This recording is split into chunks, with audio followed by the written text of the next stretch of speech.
Okay. Hello and good evening, and welcome to Axiom Steem, episode 2 of season 1. And today's date is the 6th of May 2018. Axiom Steem is a new thing we're trying out, and it's all about what we all do in our Steam accounts and what we blog, and then we meet up at the end of the week and we chat about how we're doing with the Steemit platform, which is if you don't know much about it, Google it. It's a new type of social media. Well, it's been out a couple of years, but to most people, it's a new type of social media, which is more of a blogging site, as well as other things, and it's run on the Steem blockchain and it's decentralized. So there's a lot of advantages to that, which we won't go into tonight. But anyway, we've got a few people that want to talk about what they've done in the way of blogging this week on Steemit, and one special guest, Lopi, wants to talk about what she hasn't quite got up on Steem because it's very complicated and very extensive, but she will be putting up on Steem. And that's about all her experiences with a current situation in regards looking for a kidney donor and a dialysis, and a lot of information for a lot of people who's in a similar situation, and also who could be. And actually, I suffer from kidney disease, but there we are. We won't go into mine. We'll leave it for Lopi tonight. So let's say good evening to who's here. We've got PJ. Hi, PJ. Yeah, good evening, Stav. Evening, people. Good evening, PJ. And we have Predator Jeff. How's it going? It's going just fine there, Stav. How you doing, buddy? Yeah, I'm all right, thanks, Jeff. It's good to hear from you. And of course, we did have somebody else. He's dropped out at the moment, but I'll introduce him when and if he comes back in. And Lopi in the good old buck race in Uncle Sam's backyard. Hi, Lopi. All right? All right, love. Jolly good. Well, okay. Well, listen. We've got a notification outside round. There's never a dull moment where I live there. There are absolute fruitcakes around here, and they have arguments and fights about all and everything, especially mobile phones. Well, people have got to let off some steam, though, aren't they, Stav? You know. Yeah, well, actually, it would serve their purpose if they'd done it on Steemit, and they don't know about it, do they? So. Well, whichever. Post up some of the information about kidney and that on Steemit. Just kind of threw a lot of stuff in there, so we'd have something to show.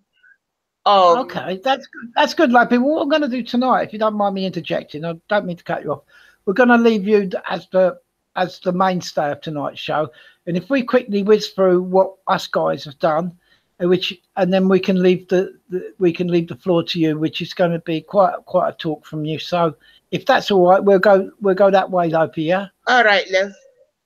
No worries, thank you. Yeah, right, that's good, that Stav, because we've also don't forget we've got to put up the bit on DSound as well at some point through tonight's episode. Yeah, okay, PJ. Well, listen, do you want to kick off, or does Jeff want to kick off? Jeff can go first if you want. Jeff, you go. Right, Jeff, do you want to go ahead and show us what you've done on your Steemit, and just briefly and explain what you've been doing? I've just been putting silly posts on Steemit just for a bit of fun. Right. Can you see that? Oh, I haven't screen shared, have I? Have I got a screen share? Yeah. Yeah. Okie dokie. Yes, that'd be preferable. Yeah. Screen share. I'm sure it will help. Okie dokie. Can you see that? Okay. Yep, got that, Jeff. Well, 8 days ago I put one in. Here you go. When your bathroom designer needs urgent brain surgery. And there, of course, is the toilet. There's the toilet roll. Not a very sensible design. How does this even happen? There you go. That was 8 days ago. Then I did this one. If Iceland can deal with the criminal elite, so can we. It's high time we did this here in the UK. A little post about what happened in Iceland and how they threw the bankers out and threw them in jail, and the government, and dealt with their problems.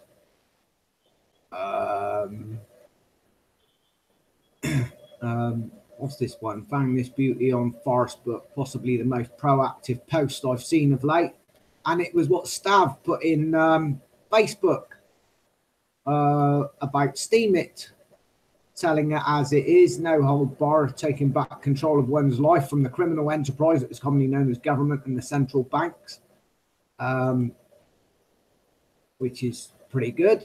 It's good that, yeah, because we need to start putting Steam stuff on Facebook, don't we? We need to take back control of our lives and take it out of the hands of these criminals known as government, which we look upon as our trusted nannies, if you like, which are not that trustworthy. Let's put it like that. And then I re-steamed one of Stav's old CB.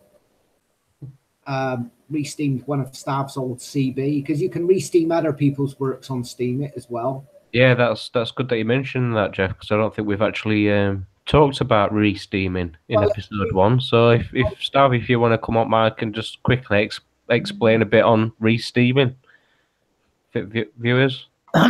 Well, I mean, it works best if there's a a popular post, because obviously if it's got quite a few votes, and it's obviously a lot of people like it, then you can re-steam that post for them on your off of your page, which opens up all of your followers to that, because it might be very good information that that they would like to know. So you re-steam it, so you're exposing that good post by somebody that's got a lot of followers that whichever, and you can re-steam it. It doesn't have to come from your friends. It could be just from the open section of wherever, and that therefore you give it more coverage that way. It's a good way of getting extensive coverage that it wouldn't have by re-steaming it. You don't actually get rewarded yourself for the article that you've re-steamed, but it all goes in a way of helping the whole platform progress, etc., etc. And it's a good thing to do. It doesn't have to have many votes. It's just that if you think it's a valuable post and others should see it, that's done by somebody and it's creative, then by all means, it doesn't do no harm. So there we are. Hopefully I've explained it a bit.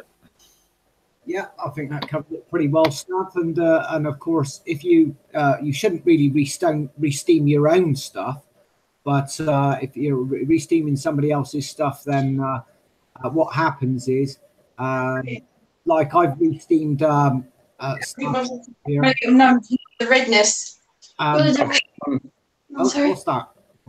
Technical glitch fault. But as I've re-steamed Stav's stuff, what will happen is if anybody votes this up, Stav will get the money from it on his Steam It account rather than mine. So it will help Stav out. So that's just how it works when you re-steam. Anyway, after that post, I did this. This is how we should protest here in the UK. Pure genius. I did a little post there. Currently, bus drivers in Japan are on strike, continuing to drive their routes while refusing to take fares from passengers. So keeping Japan on time, but costing the bus companies gas on top of the lost revenue. Dear world, this is how a protest is done. Open source everything. Why the hell not? We all like freebies. There you go. That's a post. This is a little one I've done here. Bart Simpson the rebel. Write it out 100 times, you naughty boy. There you go. The black sheep of the Simpson family. Then I did this one in memoriam of my mate. It's a funny one. My friend had this old saying. he said this, you know what they say? And I'd say, no, what? And he'd say, dirty pants, clean body. So there's a picture of a bloke with a dirty backside. In memory of my beloved late friend, Dickie Dave, who first invented this phrase, rest in peace, buddy, 10-4. My friend, Stav, made a nice little comment down there, skidology, a new type of ology. Then I did another re-steam for Stav. And look at this. He did a post about the Stranglers, an old tune which reminded him of the good old 1976, the year we had that lovely warm weather. Absolutely beautiful it was. It was scorching back in 76. And he put a nice little post down there. And look at that. He made about $13 on that one post. And he got voted up 85 times. Very popular post Stav done there. Well done, Stav. Very well done, mate. That gives you a little example of the sort of thing. You can put any old rubbish up there, basically. Money for old rope. Easy money. Money for nothing and your checks for free. That ain't working. That's the way you do it. Why not? That's the way to do it. Easy money. I've done all sorts of silly posts, as you can see, going way back. I think I've done 91 posts, something like that. Done all sorts. Done some jokes. All sorts of different posts going way, way back. There was one post which, hang on a sec. Where was it? There you go, this one. Kill yourself faster with exercise. This is going back 11 months ago, mind you. Love this, doctor. Question, doctor, I've heard that cardiovascular exercise can prolong life. Is this true? Answer, heart only good for so many beats and that it. Don't waste on exercise. Everything wear out eventually. Speeding up heart, not make you live longer. It like saying you extend life of a car by driving faster. Want to live longer? Take a nap. There you go. And I did a little post about that. And I got $15.65 for that. 13 votes. So, and then people post nice after. All sorts of different comments. People showing quite an interest in that. That was one of my better posts. But I've only been doing this Steam It for about a year now, something like that. So there you go, folks. That's what I've been up to. I've got, yeah, if you want to have a look in my wallet, get your nose out of my wallet, you nosy blighter. What are you doing looking at me? All I've got is 20 Steam power at the moment, which I can convert into Steam, which I can buy stuff with, or Steam dollars, or I can put into savings. But I've got an estimated account value at the moment of $77.97, which of course fluctuates with market. So it can go up, it can go down. And I can give you an example of that. At the moment, it's taken a bit of a nosedive over the last couple of days, but it all bounces back. If I go to, hang on a sec. Yeah, have a look at this. Here's some of your cryptocurrencies. Got Bitcoin at the top, the granddaddy of the cryptocurrencies. Yeah, the all dropped last night about 6 p.m. The all started to drop a little bit. Most of them are in the red, as you can see there. That's the last 24 hours. Like you say, PJ, it's most of them are taking a bit of a nosedive. Some are going up. That one gone up 3%. Bitcoin Cash. Now, if I scroll down, Ethereum Classic's gone up 7%. Tether's gone up in the last 24 hours. Where's Steam it? There's Steam. Steam at the moment, £2.70 per Steam. Each Steam's worth £2.70, which is a bit more in dollars. That's gone down about 4.1% in the last 24 hours, like most of them.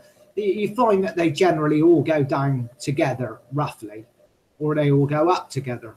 So when they all go down, when one goes down, most goes down. When one goes up, most goes up. That's the way it seems to go with cryptocurrencies. And there you go. They'll bounce back. I mean, it's been at one stage. It's been up to about $6 at one stage. Steem. All the cryptocurrencies did better at one time, and then they went down, and now they're starting to recover. Just recently, they've started recovering, so they're all doing very well. And you've got thousands, literally thousands. If you go, I mean, on this alone, if you go through all and then scroll down, let's give you an example of the cryptocurrency market.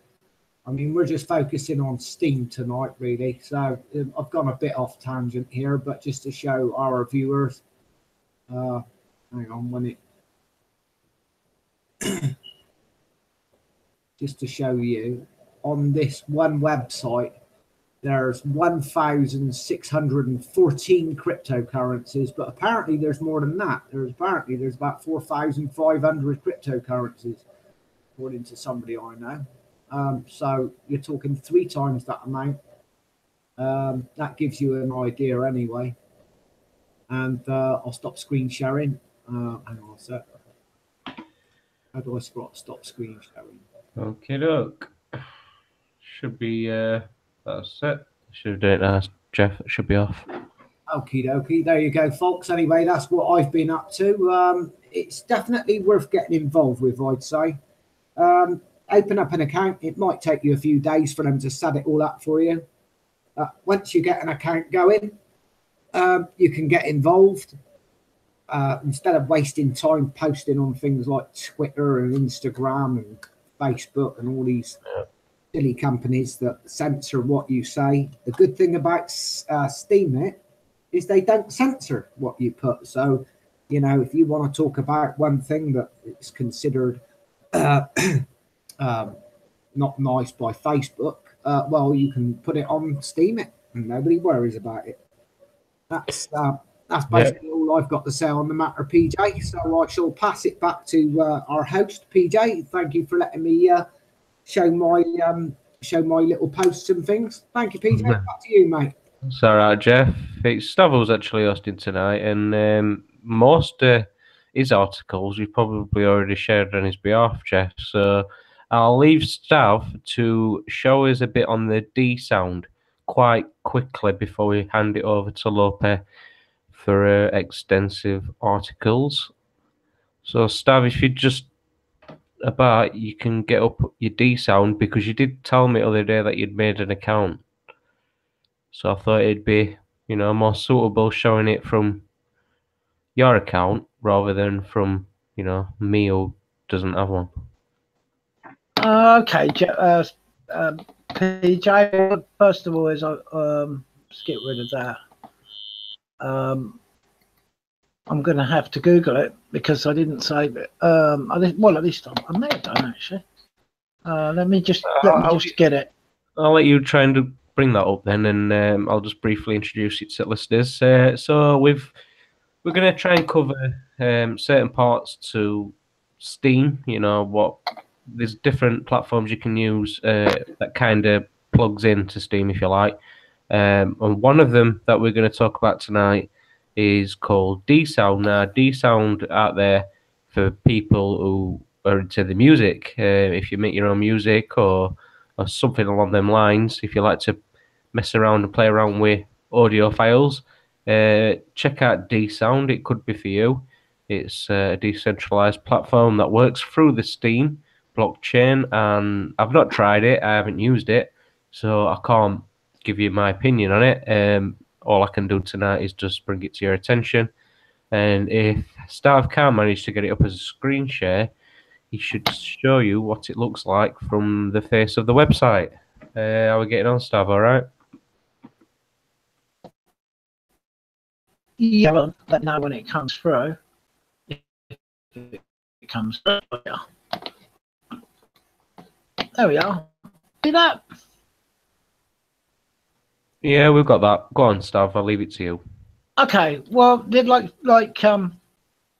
Peter was saying, this is called DSound, and it's an app that is also built on the uses the Steem the Steem blockchain. This is what's happening with a lot of the blockchains. Is that you'll get platform, they'll use certain blockchains for their applications, whichever suits their particular applications. You can have smart contracts and all types of things. But in this case, this is it's almost like a SoundCloud. It looks very similar. And if you know what SoundCloud is, you just upload sound, audio, recordings, whether it's music or a podcast, whatever you do, whatever you fancy, you can put on the cloud and store it there for other people to listen to. But this is DSound, and what you can do is you can upload your latest piece of music. It's mostly musicians. I mean, there are shows and speeches and readings and poetry, whatever floats your boat, and you can put the sound recording up on here. It operates in conjunction with Steem, and as you can see up, and the same rules apply. You can earn some Steem dollars or Steem power, depending on what you convert it to inside your Steem account. So it works all the same way. Sometimes I have had a few issues with it because it's relatively new. I did try and load an audio file myself the other day, but unfortunately my broadband is pretty poor in this area, and it's not really great. And I hope to sort that out. Oh, sorry, I'm hoping to kick the table. I'm hoping to sort that out in the not too distant future. But I'll try and play some. But what's happening is because of I'm sure it's my connection. They sometimes don't load, but we can. There's one here. It's also sometimes affecting your audio on your microphone on here as well. It's So it's poor. It's very poor, and I do apologise for it, PJ. But no, it's all right. It's just fine. I mean, for the viewers, DSound's not poor. The quality of DSound, I imagine, it'd be fine if you weren't, trying to do a hangout at the same time. But yeah, so try it, Stav. If not, we can always come back next week or whatever, and bring a bit more information for people out there in case they're interested.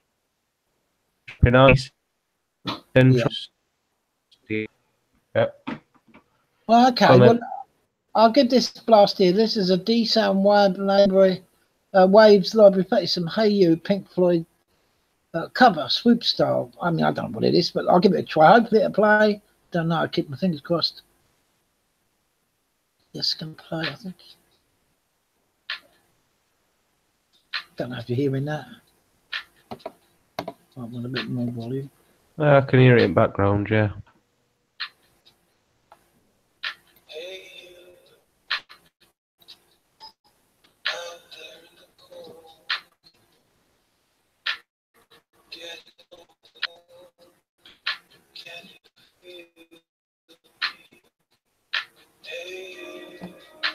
That sounds quite good. Anyway, that's just to give you a quick demo. I won't play it all. Sounds okay to me. Yeah, that's good. At least people have seen somebody's actually gone to the site. They've gone to the site, they've signed up, they've made an account. As you can see at top right, he's logged into his account. So it is a legit thing. Go check it out, guys, and maybe you could drop us some comments and tell us your experiences. Or maybe come on next week to an Axiom Steem and tell us it live if you want. Yeah, and then very quickly, it's very much like if you want to upload, it's like YouTube. You press the upload, you drag and drop the file, blah, blah, blah. It's pretty self-explanatory. Titles, comments, whatever, and then you upload it and away you go. So also on the IPFS. That's right. Yep. Yeah. Okay. Well, I'll put it back to you. I'll get rid of this, PJ, and then we'll push on. Or did you want me to quickly show most of mine? But I do have one or two other bits and pieces. No, drop your stuff off, Stav, because it's affecting your microphone. Your sounds, it's a bit broken up tonight. So just trying to regain a bit of clarity on your quality there. Yeah. So Lope, if you all queued up and ready to roll. You've got a good half an hour or so to deliver your information to the viewers. Oh, all right. Well, okay. Do I need to do a screen share? Yeah, you can do screen share if you like, and then I'll leave it up through rest of this episode for you to put across It's your not material. used. And then maybe a 15 minutes or so afterwards, and we can have a little discussion as a group if you like. Yeah. It's not letting me do the screen share. Can Jeff, can you screen share for me? I can indeed, Lopi. Do you want to put it in the chat box in here? All right, hang on. Let me get what I want to show you. Where's the chat box? Is it on Steam? Yeah. Well, the good thing with this Steam is that once we've all following each other, we can all quickly bring up each other's material and display it. It's so easy because we know where to find each other's work, and that's a bonus to what Steam it has to offer. So while Lope is just quickly refreshing in the hope that she can share her own screen, maybe Jeff, if you just want to get it up as a temporary measure. I will indeed. I will indeed. I'm just about to screen share now. Here you go. Obviously, we do need to wait for Lope to return. Do you want me to read it as well, Lopi? Well, Lope has just returned now. Right. Okie dokie. Let me know if you want me to. Yeah. Would you like me to, Lopi? Basically, my article today is a compilation of a bunch of articles that I picked up about kidney failure and giving you information about what it is and what to expect and what it's like. A lot of people don't know what kidney failure is. They don't know what dialysis is. They don't know what a fiscal or anything other than what the name, and they don't know what it's like. I'm hoping to not only give you an idea of what the name means, but what it's like. When I first was diagnosed with renal kidney failure in January, I had no idea how much my life was going to change. Already having diabetes, dealing with all the things that deal with diabetes. This was something that turned my entire world upside down. Kidney failure is not something you play around with. But as far as the article goes, I gave you a definition. Kidney failure is known as the end-stage kidney disease.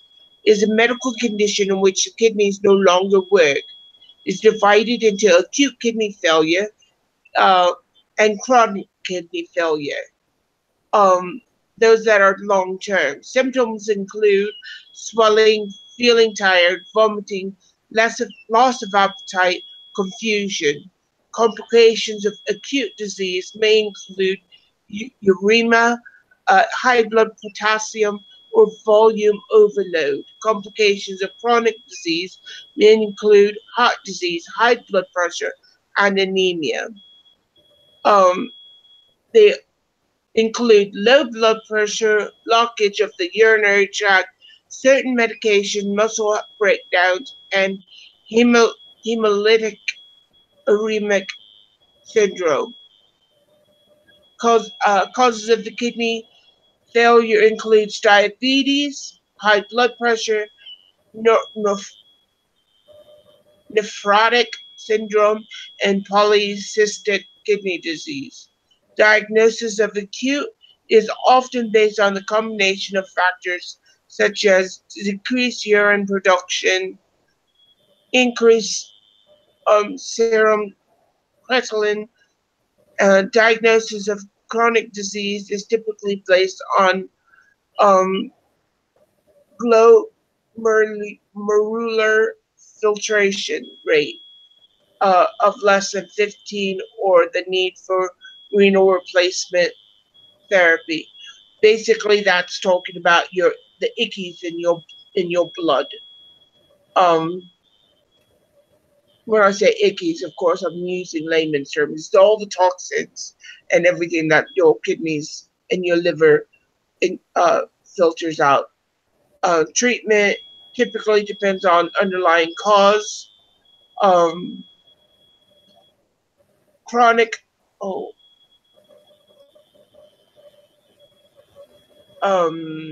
where did I just lost my place. I just put the point.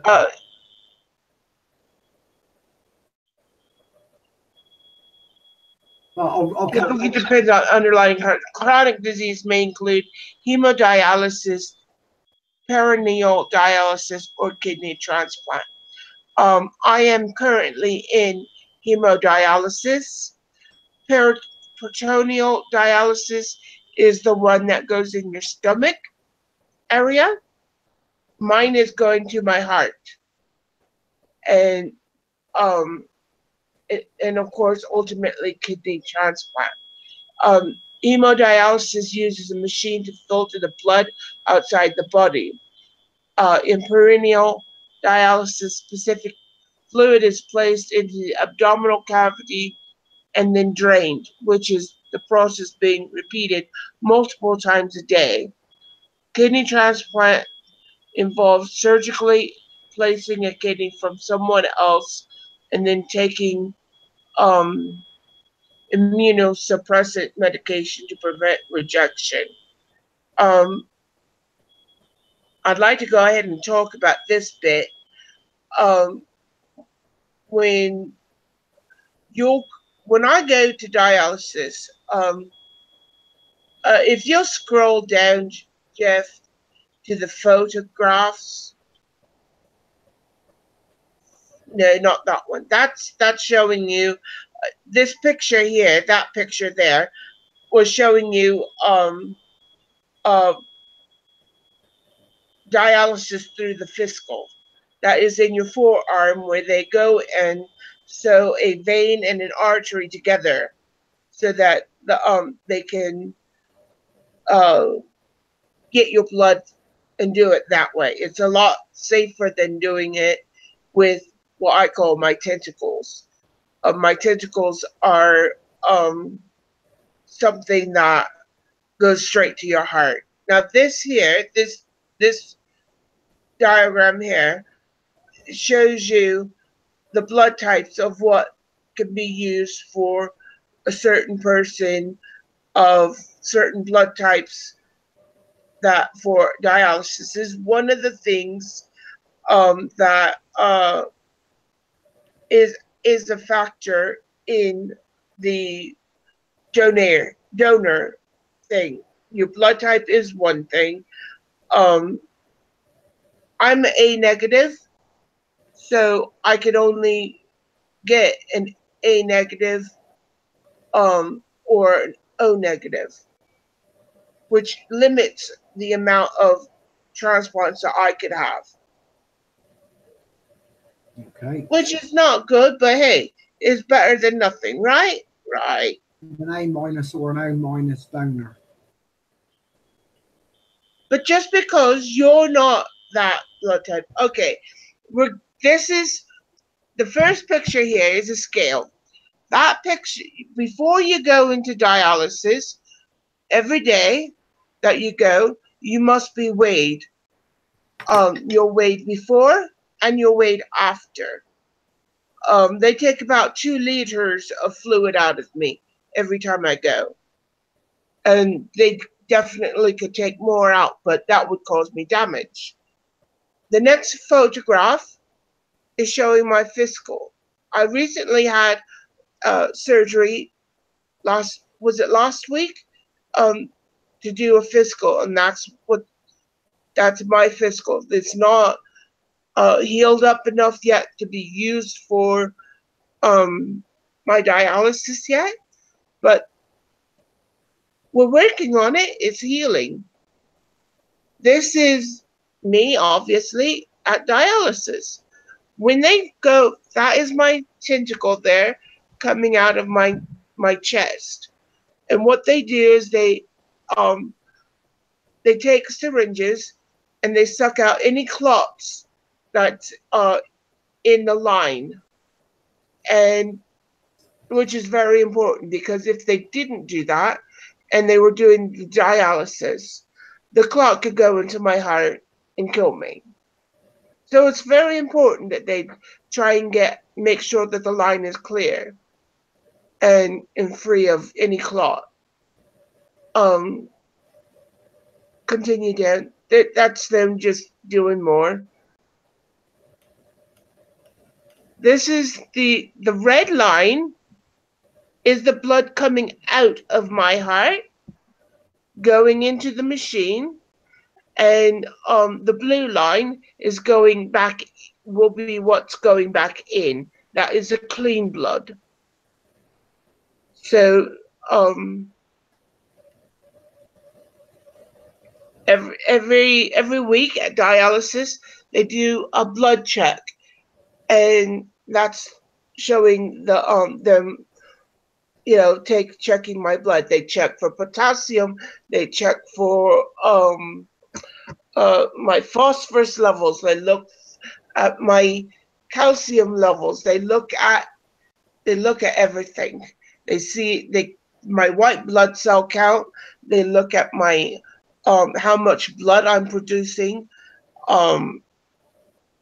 They check everything out every week, because it is very important when a person that has kidney failure to the point where they have to go on dialysis, to have everything checked out. A lot of people, when you think about diabetes and stuff, oh, you've got diabetes, you've become desensitized. And when people talk about dialysis and kidney failure, you're still desensitized. I'm still am, in a sense, even though I know the extent of what can happen. If you'll scroll, now I want to explain to you a little bit about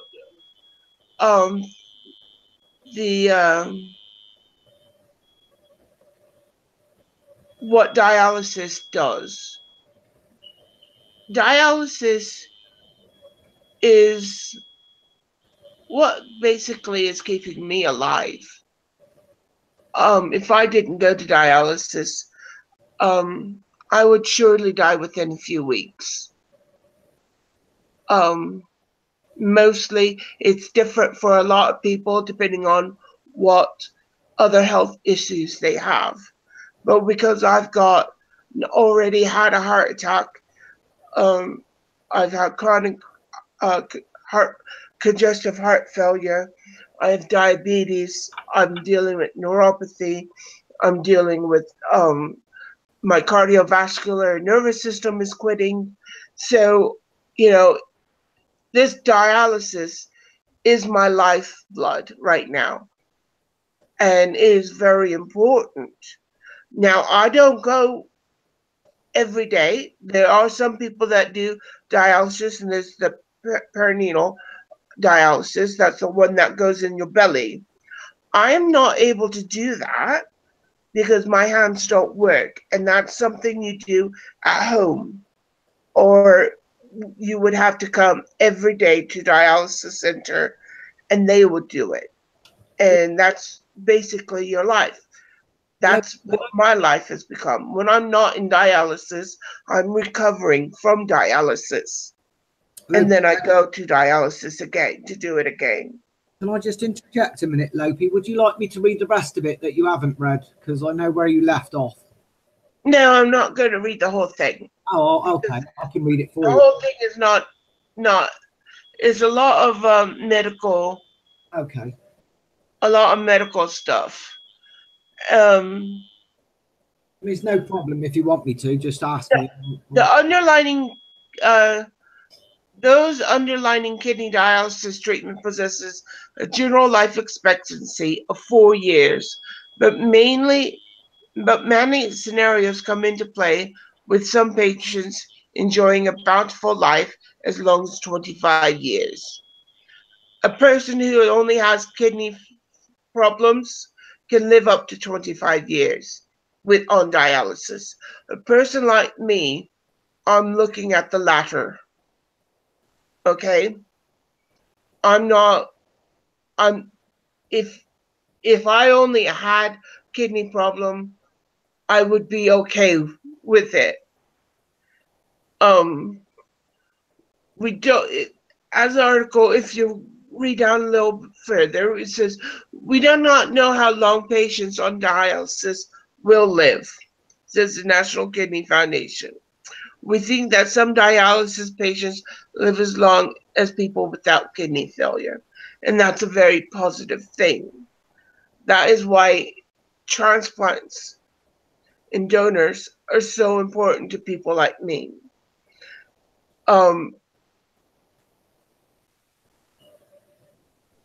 It is very hard for me right now to go onto the list of donors, having known all my health issues, okay? Because I don't want to waste somebody else's chance to live. That's, to me, is very selfish on my part, knowing my health issues. And I'm not a selfish person, or at least I try not to be. But I'll tell you, every day I'm fighting to live. Every day I smile and I go and look for my silver linings. Since I've been diagnosed with this, I've not had a moment to think about anything but making sure I go to dialysis. I've not had a time to think about anything but doing this. And I missed going on Saturday because I had transportation issues. And it gave me time to think. And I thought to myself, I was like, I'm not ready to die. But it obviously is an eventuality for everyone in the world. But I'm not ready to die this way. So, dialysis is a very important thing for people like me who have kidney failure. And so it's important that we get onto the donor list, which is a very long process as it is. Wait time for patients with a living kidney donor are reduced from years to months, potentially avoiding dialysis. Transplant recipients have better outcomes with kidneys from living donors. Kidney transplants transplanted from a living donor may last nearly twice as long as those from a deceased donor. And what they mean by a deceased donor is not somebody that's been dead for a few days. A person that is immediately died and the organ is immediately transplanted and taken away and kept alive through machines till they are transplanted within a 24-hour period.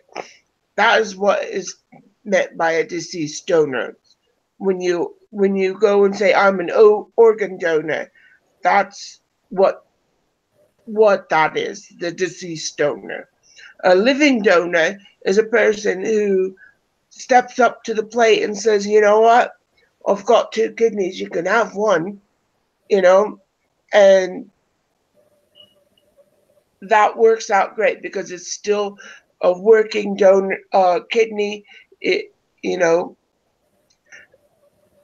As when I went to my class in OSU, the joke was that there was a if it's still warm, it's still good.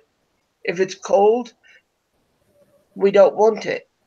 So there you go. That's the explanation about donors, the definition of the two difference, and the expectancy. Now, I want to talk about Ohio State University.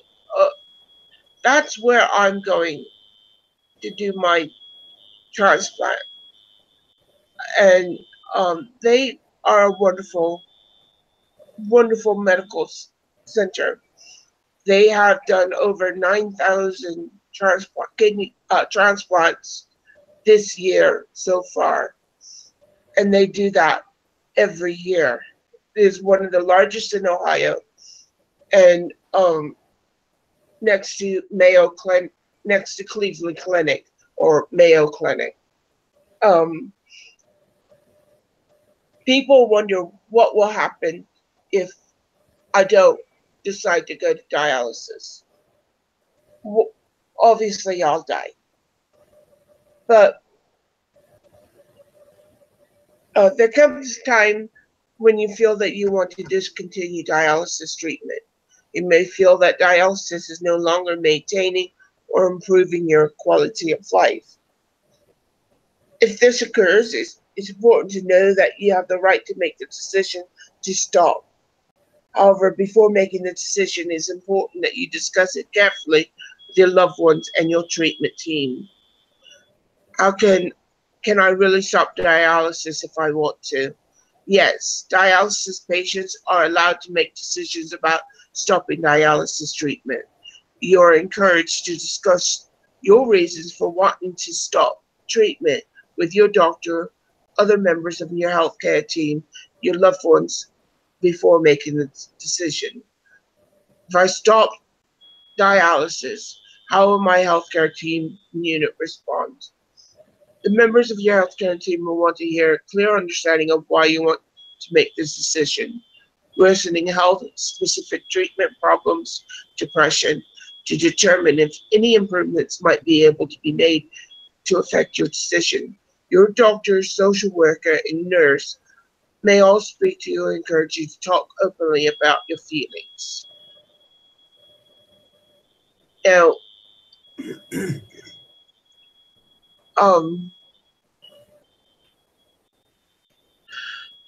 how long can people live on dialysis? Kind of explained it before. It really all depends on your health.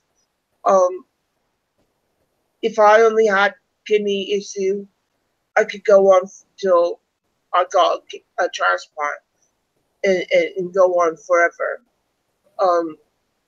The average person that has diabetes and other health issues, on top of your dialysis, it all varies.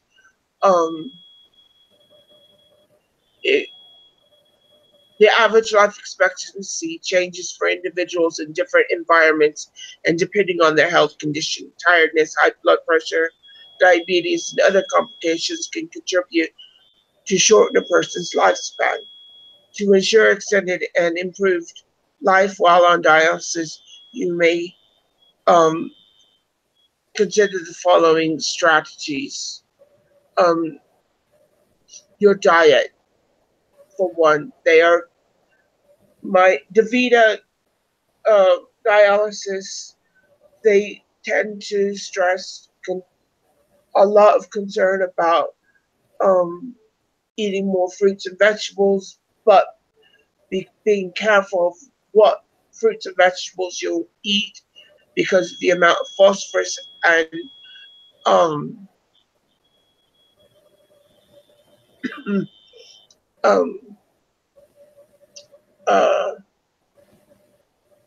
phosphorus and potassium levels. I couldn't think of the word.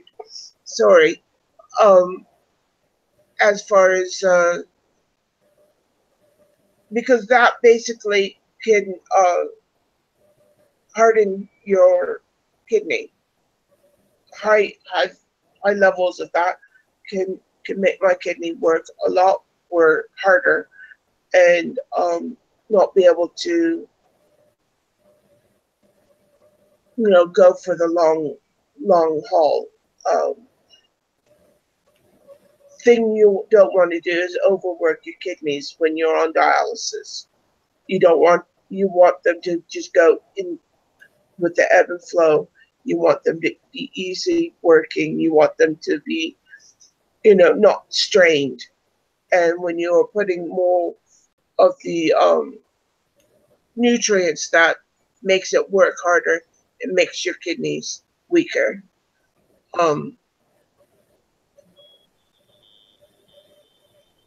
I don't want to go and be humdrum, but when you go and have people do not realize how much dialysis takes out of you. I go 3 times a week, Tuesday, Thursday, and Saturday. A day in between, and I have basically one day out of the week where I feel absolutely lovely. And then I have to start all over again. How do I feel? Many times I feel like a Mack truck had run over me 3 times and then just came back again and ran me over just for good measure. I've lost appetite. I force myself to eat because I know if I don't eat, that's going to make things a lot worse for me. I'm extremely tired all the time. My vision has gotten foggy. My mobility has gotten worse. I've noticed that, small little things go out of hand. And it's like I said, I'm not dealing with just kidney failure. I'm dealing with a lot of other health issues. So I'm basically not your average case. No one is the average case, obviously. But, I'm not saying, oh, what was me? What I'm saying is I'm trying to explain what I go through. As far as eating goes, I almost can't eat anything at a large amount of any time. A lot of my snacks that I used to enjoy, I can't eat. And if I do eat them, it's because I have to cheat, what I call cheating. If I eat celery this day because it has phosphorus and stuff, well, I'm not going to be able to eat something else that has a lot of phosphorus within the week. If I eat tomatoes on Monday, something with tomatoes on Monday, I shouldn't be eating tomatoes any other time of the week. So it really limits what you do eat and how much you do eat. You're constantly thinking about your kidney. That's not the way life should be. It shouldn't be that way for anybody, even a diabetic or anybody. You should be able to go and eat what you want and, not have to think about it. But, people on kidney dialysis, we do have to think about it. I will be posting on Steemit a full synopsis of things that are needed and looked at when you do intend to be a donor. Blood type, DNA. You know, you don't have to be, because I'm Asian, you don't have to be Asian to be a donor for me. You don't have to necessarily be my blood type, because there's what I call a daisy chain, or a chain of transplants. Let's say Stav has a kidney, but he's not a match for me. But there's a lady in Cleveland who needs a kidney, who also has a donor that's not her match. But somebody over in California has a donor that matches me, but the Cleveland donor matches that person, yeah? And Staff matches the Cleveland person. So what we do is we do like a daisy chain, and we all send each other our donors' transplants, and all three of us have a transplant, and all three lives are saved. Now, as stated before, I would have to take tablets to, it's basically like Ritalin for your immune system. It tricks your immune system to think that this kidney has always been my kidney, and so it doesn't attack it. So that's the only downside. That's one of the downsides. The other downside is that after having a transplant, it could go fine for months, for years. Then all of a sudden, it doesn't go anymore. My body would reject it. And that's the sad part about it. Could, I think, being the operative word, Lopi, could reject it. Not necessarily. Pardon? It could reject it, but not necessarily. I think you'll find some people can go on to have a transplant that goes on for donkey's years. But I've had people in my dialysis group that's had 3 transplants. Mm-hmm. The last transplant that the man had lasted 3 years before his body rejected it. Mm-hmm. They don't always, though, do they? In all fairness. Yes? Yeah. They do. It happens. What, every time? Not every time. Not every time, but I guess in most cases it's a natural thing for the body to, fight it. So you can't really expect it to just suddenly accept something that's foreign, can it? I think, yeah. A transplant is not we're fine now, everything's great, let's go live. It doesn't work that way. But it can open up a lease of life for you for several years at least, which is possibly. If that was only my only problem, yes. Yeah. If kidney issues is a person's only problem, yes. Otherwise, you have other factors that are involved, and that is not always like I haven't even gotten onto the waiting list yet. I'm still in the early stages of being evaluated and doing what I need to do. I've gone through 1 class, and there's 3 more steps to do before I can even get on the list. I may not even be a candidate to get a transplant because of all my health issues. We will do our best for you, Lopi. I'm sure we will. We'll get some offers. Even if I'm not a candidate, I'm not going to stop fighting to bring awareness, to help other people to get a transplant. It's very important that people desensitize themselves when they see stuff like this. Even my own father does not understand really what I go through. The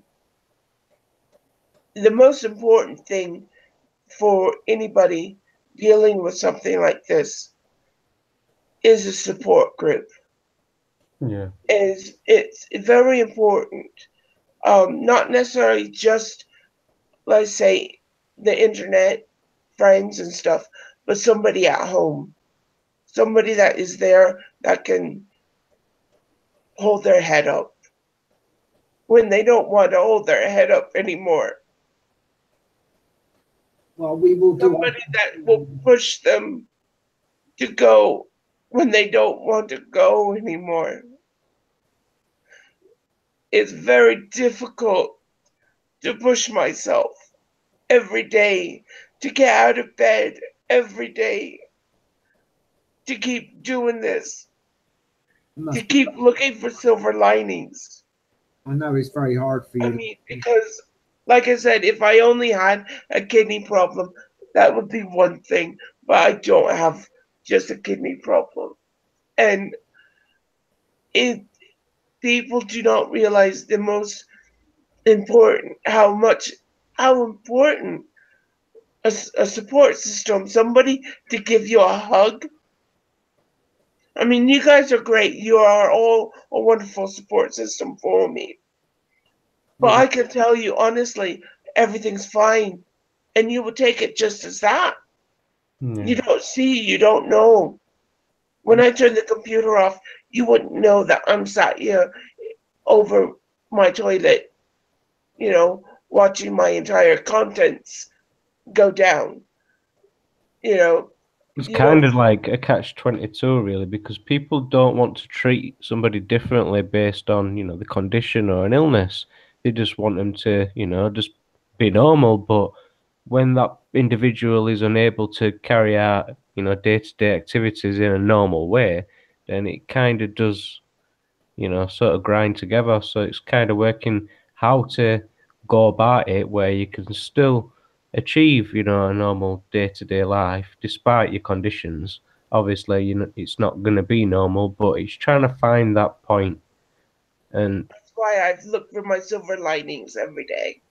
But as what you're saying, Lope, is if the support group's not there, I can only imagine the depression, the anxieties, and everything else that's just suddenly it's just gonna swarm that person, and I'm sure you've already gone through that yourself. It's very difficult. Every day is very difficult. That's why I look for my silver linings. That's why I focus on things that make me happy. That's why I stress on everybody loving the bees, because they're happy little creatures that do nothing but give. A bee's life is doing nothing but giving. Everything that a bee does, going from pollinating flowers and plants and fruits and vegetables, producing honey for, so that its next generation can grow up and live. And for us to eat, so that bears can eat it. Bears love it. We use beeswax to make candles, to light our houses and do things. Bees live just to make others happy. It's important that we take care of our bees. And that's a silver lining every day for me. I look for them. I look for a happy something to make me smile every day. That's my personal support here in my, because I haven't got somebody to hold my head up. I've got my cat, but if I don't give her sweeties, is she going to do anything for me? No. She's going to find her own way to eat or get what she wants. She's not going to support me.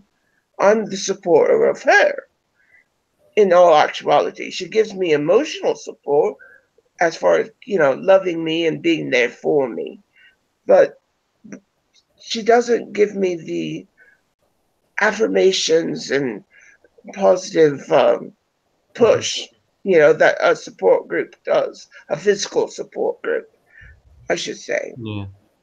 Well, when you're starting to physically break down, I guess you rely 110% more, you know, mentally, because you know that's the main part that's going to get you through it all, and without, you know, trying to deal with the mental health as well as the physical aspects to it all, it is a real big challenge. And you know, I admire your efforts and constant, you know, visits to having dialysis, Lope, because it terrifies me, and I've not even had to go through it, or really got to know anybody who's had to go through it. So I do thank you for coming on and sharing all this information, especially that little blue interesting chart what we've got displayed on this screen. That's quite fascinating too. I never really knew the groups of the bloods and what were compatible with which. So yeah. Do you want me to take down the screen share now? Yeah, I think Lope's done it. Have you done Lope now? Are we just gonna have a comments on? And you're A negative, aren't you, Lope? I am A negative, So you but probably. I'm a positive person. I think I'm A negative as well. I think same as me, Lope.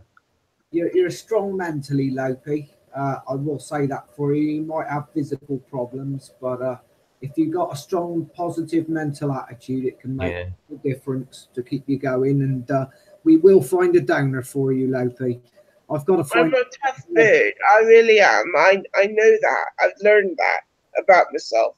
Indeed. I've gone through hell and back throughout my life, and you know, I'm not gonna let a little kidney scare me. I have to admit, this whole process of dealing with my kidneys and everything that involves in it,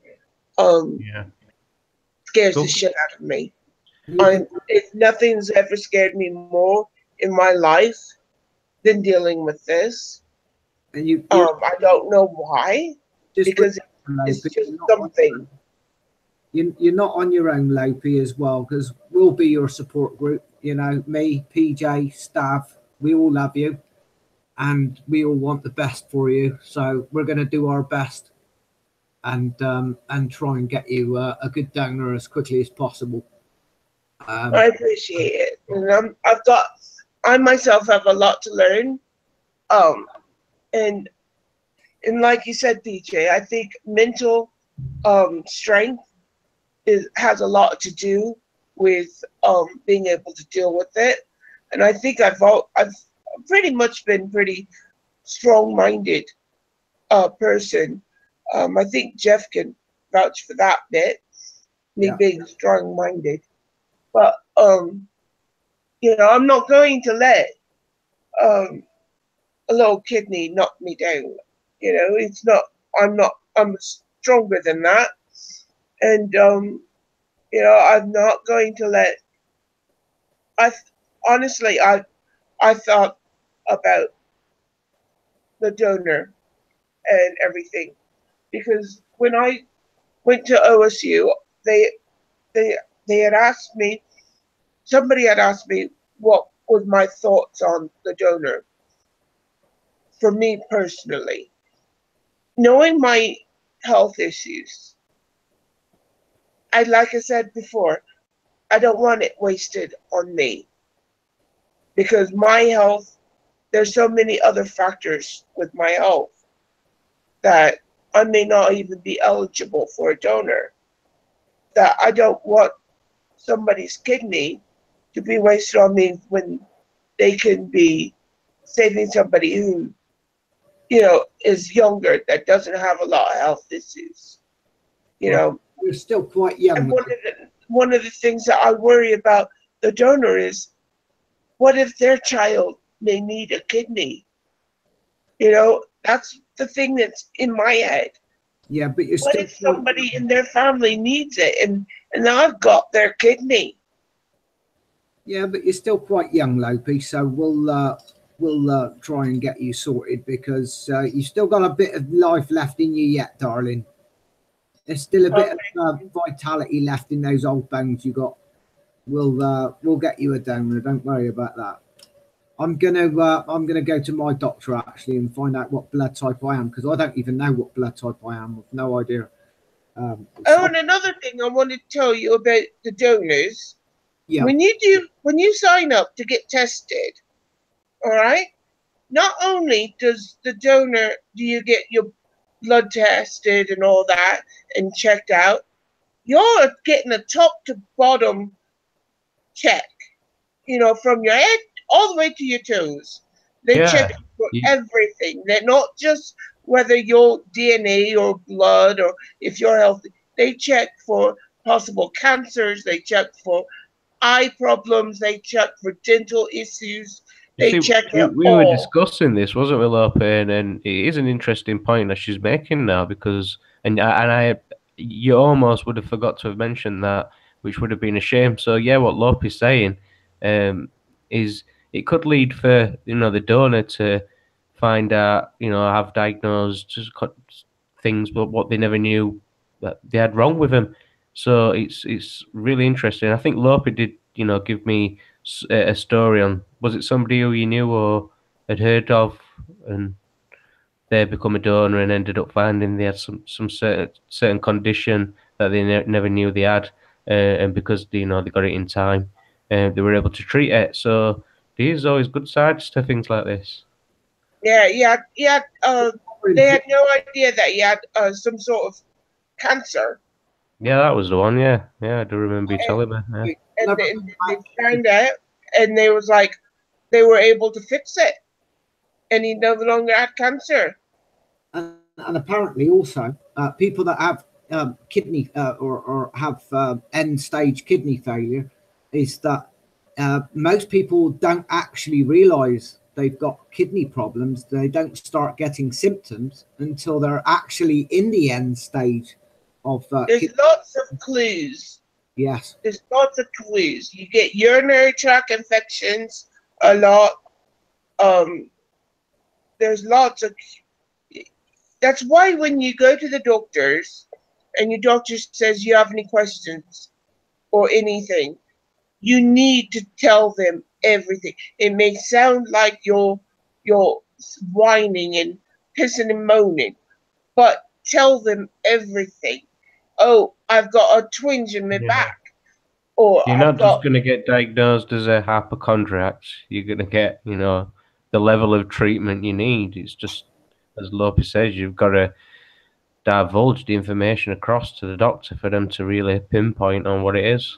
That's right. Exactly. And I would say to any of our viewers, I would also say, once you get past the age of 40, it's wise to go to your GP and get them to give you a good old MOT at least every 4 or 5 years, just to be on the safe side, because you never know. They could run a blood work and find some problems, or or do liver enzyme tests and find problems or whatever. Let them do a good overall test, check your blood pressure and things like that, just to make sure you're in tip-top health. Always go to your GP and get a good checkup. They do have the uses. All right, Stav, over to you. I'll let you wrap it up for tonight. Thank you, Lope. You're welcome. Thank you. Thanks, Lope, for all the information. And I've only known you a short while. 6 months, is it? 3 months? 5 months? I can't remember, but it's not a long time. But I know one thing: you've got a very strong resolve about you, and that's what I love about you. I could not begin to understand what you have to go through daily, but I know that you're a fighter, and that's very important. I think you highlighted that well tonight. Just to touch on kidney disease, I had a blood test 6 years ago, and got a call to the surgery the same day, and he said, "Well, I have to let you know that you've got CKD, which is chronic kidney disease." There's different scales of it. My particular one is, I think I was just turned 50s early 50s when I had that test done. They said, well, put it mildly, he said, you've got kidneys of a 75-year-old. To give you some idea. So unfortunately, I couldn't test to help Lopi or anybody else out because they probably look at my kidneys and just go, "You're having a laugh, aren't you?" But I do encourage other people that are perfectly healthy and have good kidneys to consider, donating a kidney. Simple as that, really. But you don't know these things until you have a test. But there are certain things that change in your body, and you do notice when you get, you get down to only being a quarter efficiency.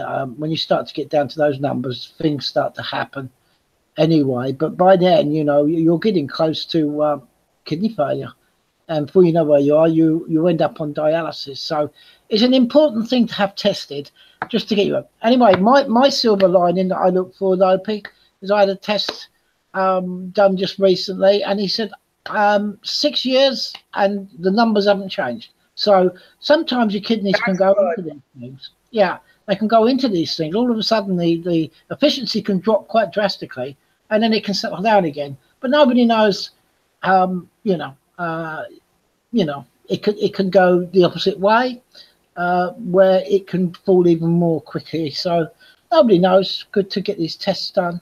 And yes, if you're fit and healthy, and you want to help somebody else out, I think it should be done. Well, the one thing that saddens me personally is that I can't contribute, unfortunately, because of my condition. But I just I'd like other people to consider it seriously if they're very healthy in their kidneys. So with that, did you want to say something, Jeff? Yeah, I was just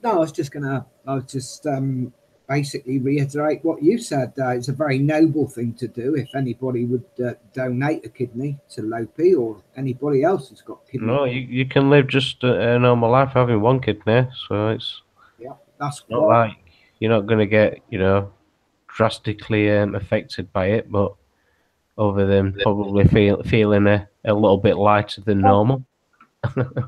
What happened? When a few months ago, they did another check, and it has gone down a lot. I think I'm at 5%, and that's why they are pumping out more fluid out of me more now than they did before, because before they were only doing like a liter of fluids, and now they're taking 2 liters every day that I go to dialysis. If they take too much out, it could hurt me. If they take too less out, it could hurt me. So it's a fine line, basically, of trying to figure out, how much the body can take out. And this is why I'm constantly tired. I tell everybody everything's fine, I'm feeling fine, because that's what I want people. I'm not a pity person. I don't want people to feel sorry for me. I don't want people to walk on eggshells or anything. I want people to be happy. And that's the way I am. I look for my silver linings in the smiles of people and the laughter. Well, it's a very evening. So